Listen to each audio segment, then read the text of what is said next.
Hello everyone, this is Anil. Today we are going to talk about database object. This will help you to either better prepare for your interviews or to do your daily job in software field. Here we go. In database object, I've created this entire cheat sheet for you, which you can download from the given link on this video description. So what we have in the database object? Database object, if we talk about, it consists of table, views, index, function, procedure, and triggers. What are these? What is database table? Here is a representation of database table. Table is kind of data structure which is used to store the information in columns and rows. Each column will have its own data type. These are the columns. It has its own data type, whereas these are the rows where the table information or information within the table is stored. So customer ID, as you can see, it's all integer.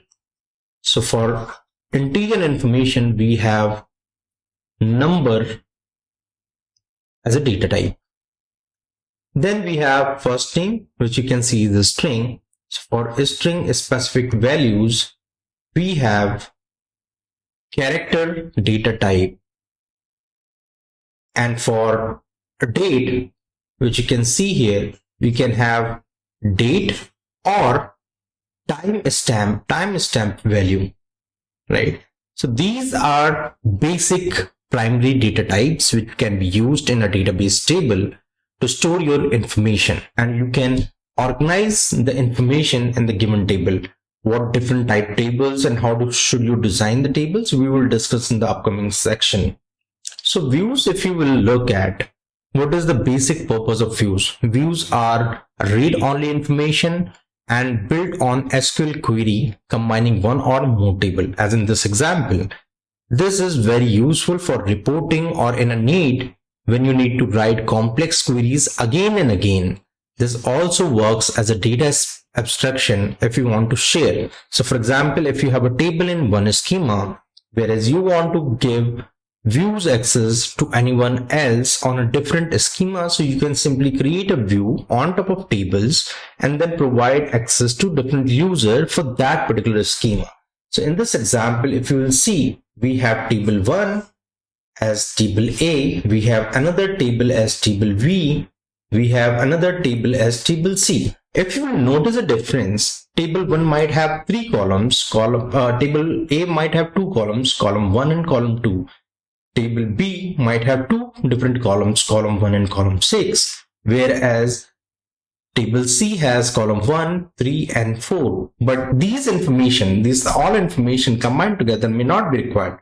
But what you eventually want to achieve, you want to just pick column 1 from one table, column 3 from another table, and column 5 from another table. And rather than creating a separate table for that, you can create a SQL view. As you can see, it is taking data from this table, from another table, and from this table. After combining the data from all 3 tables, it is generating a view like this. This is very useful. It is kind of like saving the query, bookmarking the query, which you can use again and again. The second benefit, it can be a read-only. It can provide you the data abstraction for different users. So that is the importance of why views are very useful data object. The next one is index. There is index page which helps you to navigate through the book quite easily, right? So in the table X also, if you have table like this, where you have multiple columns, column 1, 2, 3 and 4, but you want to search quickly on 2 columns, which is company ID and pointer, right? So pointer is nothing, just a primary key against it. So against the company ID, if we create index on this particular column, what eventually database engine performs, it creates a table like this where the indexes are stored against the primary key, which helps you to search the results faster. So whenever you are writing a query, it first checks if the index are already built. If it is built, it goes and searches through the indexes and find the relevant data easily. But what are the other side of impact of creating more index. So if you have more index, you can assume similarly like this, you might need to create other indexes as well, which means every time you store any information in this table, indexes gets replicated in this table, another table, and another table, which means your write operation gets heavier, and that is where index should always be optimized. What kind of indexes you need to use, we'll discuss in upcoming section. Now, another important point when we talk about functions. So functions and procedures, this is a very common question during the interviews as well. So function is a block of SQL code which can be executed whenever you call the function, and this is how a sample of function looks like. It has header information, then it has declaration, and then the execution part. So if you notice here, this is the function name. Soft pillow is the function name, where what kind of parameter it can take. It can take one parameter named as type int, and varchar2 is the data type of this particular variable. What it returns Boolean, and this is the cursor which we'll go and discuss in detail in upcoming section, but you can assume that this is one query which runs against this function, and what it returns this pillow rec softness.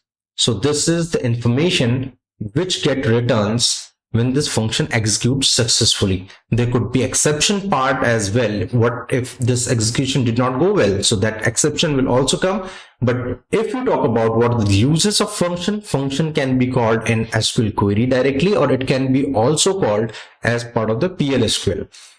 And the difference between function and procedure, that it returns a value, whereas procedure does not return the value. Let's talk about procedure.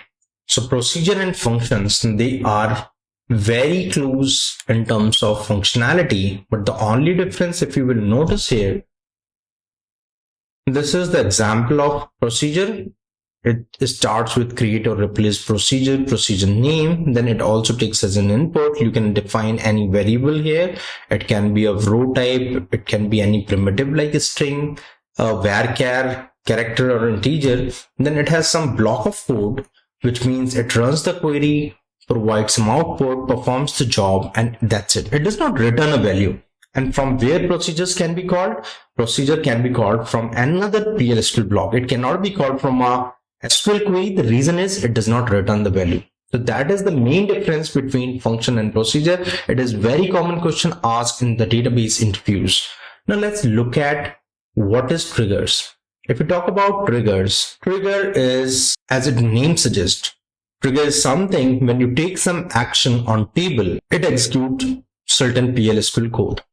So for example, in a table, you can have update operation, you can have delete operation, and you can have insert operation. And these, which means it can have multiple triggers based on this event. So let's suppose that you want to take another action, and against which you can have a block of code which can be executed when the update is happening on the table. Similarly, there could be separate block of code which can execute when the delete operation is happening on the table. And similarly, you can have another block of code which can be executed when the insert operation is happening. So in a table, there could be a specific kind of operations required when these GML operations are happening. For example, if I need to maintain a finance table, and there could be, here is our finance table, right? And just take an example. Now there could be insert operation. There could be insert operation in case of credit. There could be insert operation in case of debit entries, right? So what will happen against which, if you have a balance table which contains the total amount or total value in the company, so definitely in case of credit, you want to increase its balance. In case of debit, you want to decrease the balance. So trigger basically help you maintaining that effectively. Triggers also provide some overhead. What are these pros and cons of using the triggers? We will discuss in the separate session.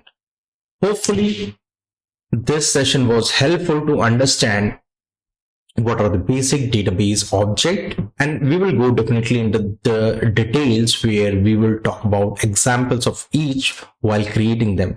But to set the table, this was overall overview of the database object. Hope you like this video. If you like this video, do hit the like button. Let me know if something is not clear in the comment section, and definitely subscribe to this channel so that you will have more such videos coming up. Thank you.